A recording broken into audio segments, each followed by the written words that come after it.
સમાચારોમાં આગળ વધીએ। ભારે વિવાદ બાદ ડીસા પાલિકા પ્રમુખ રાજીનામું આપશે। પાલિકા પ્રમુખ સંગીતાબેન દવે રાજીનામું આપશે। ડીસા પાલિકામાં પદ ઉપરથી રાજીનામું આપશે। ગઈકાલે ડીસા પાલિકાના ભાજપ અને અપક્ષ સહિત 22 જેટલા નગરસેવકોએ પાલિકા પ્રમુખ સામે અવિશ્વાસની દરખાસ્ત માટે ચીફ ઓફિસરને લેખિત રજૂઆત કરી હતી। ડીસામાં ભાજપના બે જૂથો વચ્ચેના જૂથવાદના કારણે ડીસા પાલિકાના પ્રમુખ રાજીનામું આપવા મજબૂર બન્યા।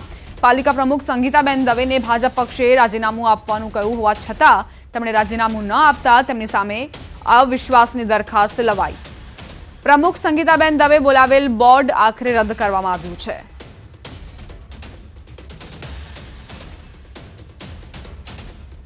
જૂથવાદના કારણે રાજીનામું આપવા માટે મજબૂર બન્યા। પાલિકા પ્રમુખ સંગીતાબેન દવે રાજીનામું આપશે તે વાત નક્કી છે। ભાજપ પક્ષે રાજીનામું આપવાનું કહ્યું હોવા છતાં તેમણે રાજીનામું ન આપતા તેમની સામે અવિશ્વાસની દરખાસ્ત લવાઈ હતી। સંવાદદાતા કિશોર જોડાઈ ગયા છે વધુ જાણકારી સાથે। કિશોર, શું અપડેટ છે? ડીસા નગરપાલિકાના પ્રમુખ આજે પાલનપુર કલેક્ટર કચેરી ખાતે પહોંચીને રાજીનામું આપી શકે છે, કારણ કે જ્યારથી ડીસા નગરપાલિકામાં ભાજપની બોડી બની હતી ને તે દિવસે સંગીતાબેન દવેને પ્રમુખ પદ આપવામાં આવ્યું હતું। તેઓ પ્રમુખ બન્યા હતા તે દિવસથી જ તેમનો વિરોધ થયો હતો અને પહેલા દિવસે જ ઉપપ્રમુખ સહિત જે નગરપાલિકાના સદસ્યો હતા તેઓ ભાજપના મોવડી મંડળને રજૂઆત કરવા પહોંચ્યા હતા અને તે બાદ આ વિવાદ ચાલતો હતો। અને જ્યારે ગઈકાલે ડીસા પાલિકાના ભાજપ અને અપક્ષ સહિત 22 જેટલા નગરસેવકો પાલિકા પ્રમુખ સામે અવિશ્વાસની દરખાસ્ત માટે ચીફ ઓફિસરને લેખિત રજૂઆત કરી હતી। અને આમ ડીસામાં ભાજપના બે જૂથો વચ્ચે જે જૂથવાદ ચાલી રહ્યો છે તેના કારણે ડીસા પાલિકાના પ્રમુખ હવે રાજીનામું આપવા માટે મજબૂર બન્યા છે। જો આજે સાધારણ સભા હતી અને જો આજે સાધારણ સભા બોલાવવામાં આવે તો ભાજપ દ્વારા વ્હીપ આપવામાં આવ્યો હતો કે ભાજપના કોઈ સદસ્યોએ હાજર રહેવું નહીં। તેને લઈને ડીસા નગરપાલિકાના જે પ્રમુખ છે તે અત્યારે રાજીનામું આપવા માટે કલેક્ટર કચેરીએ પહોંચ્યા છે।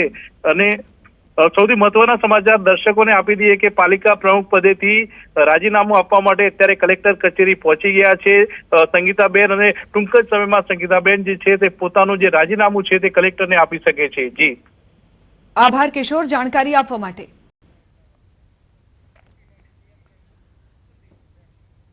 બનાસકાંઠામાં વધુ એક દુષ્કર્મની ઘટના। દાંતીવાડામાં અપહરણ બાદ દુષ્કર્મ। બે શખ્સોએ ગાડીમાં અપહરણ કર્યું હતું। યુવતી પર કારમાં સામૂહિક દુષ્કર્મ ગુજારવામાં આવ્યો। દૂધ ભરાવીને ઘરે જતી યુવતીનું અપહરણ કરાયું। દુષ્કર્મ બાદ ગઢ નજીક યુવતીને છોડી ફરાર। યુવતીએ પેટ્રોલ પંપ પરથી પરિવારને જાણ કરી। પોલીસે અજાણ્યા શખ્સો વિરુદ્ધ ફરિયાદ દાખલ કરી છે। દૂધ ભરાવીને ઘરે જઈ રહી હતી યુવતી અને તે દરમિયાન જ તેનું અપહરણ કરવામાં આવ્યું। પાટણ બાળ તસ્કરી કેસમાં વધુ એકની અટકાયત। સાંઈ કૃપા હોસ્પિટલનું મેનેજમેન્ટ કરનારની અટકાયત કરાઈ। મેનેજમેન્ટ કરનાર અમરત ચૌધરીની અટકાયત। બોગસ ડોક્યુમેન્ટ બનાવ્યા હોવાનું સામે આવ્યું। એસઓજી પોલીસે અમરત ચૌધરીની અટકાયત કરી વધુ પૂછપરછ હાથ ધરી છે। રાધનપુર પાલિકામાંથી પ્રથમ બાળકનું જન્મ પ્રમાણપત્ર નીકળ્યું હતું। સંવાદદાતા અશરફ જોડાઈ ગયા છે વધુ જાણકારી સાથે। વધુ જાણકારી લઈશું, પરંતુ મહત્વપૂર્ણ સમાચાર મહારાષ્ટ્રથી પ્રાપ્ત થઈ રહ્યા છે। દેવેન્દ્ર ફડણવીસ જેઓ મંચ પર ઉપસ્થિત થઈ ચૂક્યા છે। તમામ કાર્યકર્તાઓમાં ઉત્સાહની લહેર જોવા મળી રહી છે। કાલે ભવ્યાથી ભવ્ય સમારોહ 5 વાગે સાંજે યોજાવા જઈ રહ્યો છે, જ્યારે મહારાષ્ટ્રના સીએમ મુખ્યમંત્રી દેવેન્દ્ર ફડણવીસ શપથ ગ્રહણ કરશે અને તે પહેલા તેમના નામની જાહેરાત થતાં જ એક અલગ જ ઉત્સાહ જોવા મળી રહ્યો છે। નવા સીએમ મુખ્યમંત્રી મહારાષ્ટ્રને મળવા જઈ રહ્યા છે। વિજય રૂપાણી પણ હાજર છે। પૂર્વ મુખ્યમંત્રી ગુજરાતના જેમને નિરીક્ષક નિયુક્ત કરવામાં આવ્યા હતા। કેન્દ્રીય મંત્રી નિર્મલા સીતારમણને પણ નિરીક્ષક નિયુક્ત કરવામાં આવ્યા હતા અને એક બેઠક મળી ધારાસભ્ય દળની, જે બેઠકમાં નક્કી કરાયું મુખ્યમંત્રીનું નામ અને દેવેન્દ્ર ફડણવીસના નામ પર મહોર મારવામાં આવી છે। મહારાષ્ટ્રના સિંહાસન પર હવે દેવેન્દ્ર ફડણવીસ ફરી એક વખત બિરાજમાન થશે અને મહારાષ્ટ્રની કમાન સંભાળશે। આવતીકાલે શપથ ગ્રહણ સમારોહનું આયોજન કરવામાં આવ્યું છે। હવે સવાલ અહીં એ થઈ રહ્યો છે કે મુખ્યમંત્રી દેવેન્દ્ર ફડણવીસ રહેશે, પરંતુ જે સાથી પક્ષો છે તેમના ફાળે આખરે કેવી જવાબદારી રહેશે?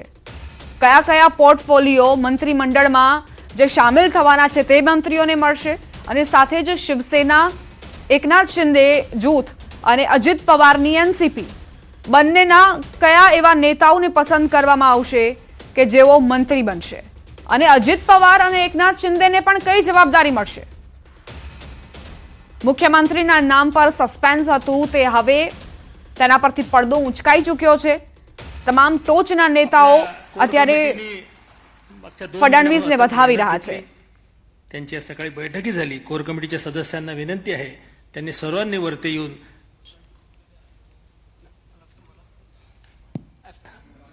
कोर कमिटी वरती येऊन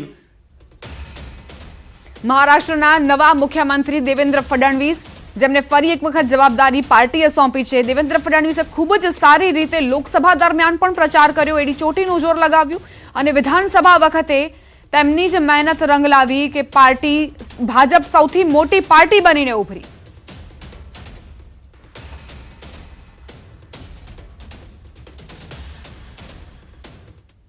ન્યૂઝ 18 ગુજરાતીના અહેવાલની ધારદાર અસર જોવા મળી છે. નિંદ્રાધીન કચેરીના કર્મચારીની ઊંઘ હરામ.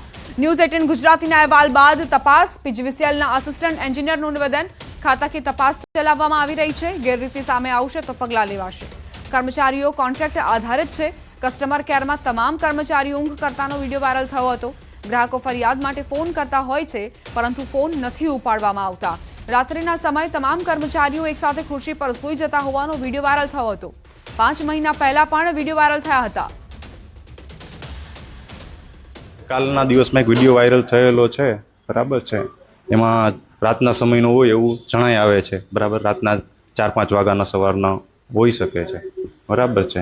અને આ સેન્ટર ઉપર છે ને ગ્રાહકની કમ્પ્લેન રિસીવ કરવામાં આવે છે અને જે તે સબ ડિવિઝન એને સોલ્વ કરવા માટે અહીંથી આપવામાં આવે છે. ના, એ પ્રાઇવેટ કંપનીના કર્મચારીઓ છે. એજન્સી સામે કાર્યવાહી કરવામાં આવશે. શું કરી શકે એના માટે તો હું છું નહીં સક્ષમ અધિકારી કે જેમને કહી શકું. હા, ઉચ્ચ અધિકારી સાથે વાત થઈ છે. એની યારે આજે ડિસ્કશન કરવાનું છે, બરાબર છે. અને એમડી મેડમ પાસે રિપોર્ટ માંગ્યો છે એના માટે. રાજકોટના ધોરાજીમાં નાની પરબડી ગામે સીમ વિસ્તારમાંથી એક યુવકનો મૃતદેહ મળતા ચકચાર મચી. આ યુવકને ગળે ફાંસો આપી હત્યા કરાઈ.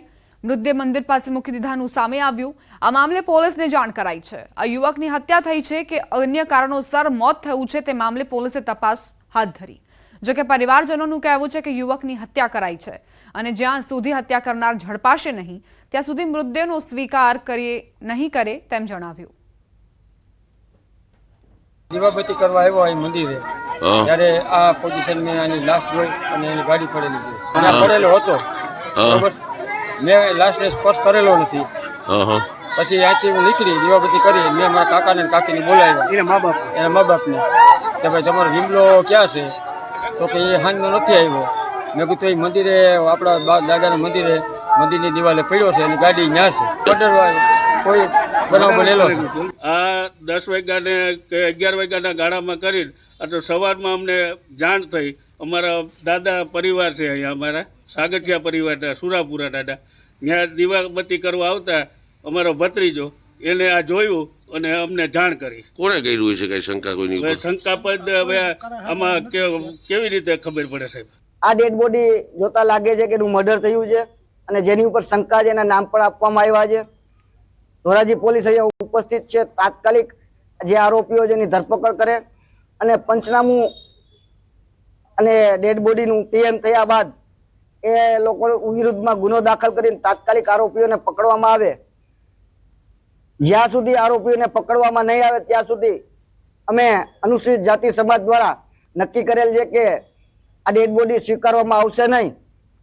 રોકાઈશું એક નાનકડા વિરામ માટે. આપ જોતા રહો ન્યૂઝ 18 ગુજરાતી.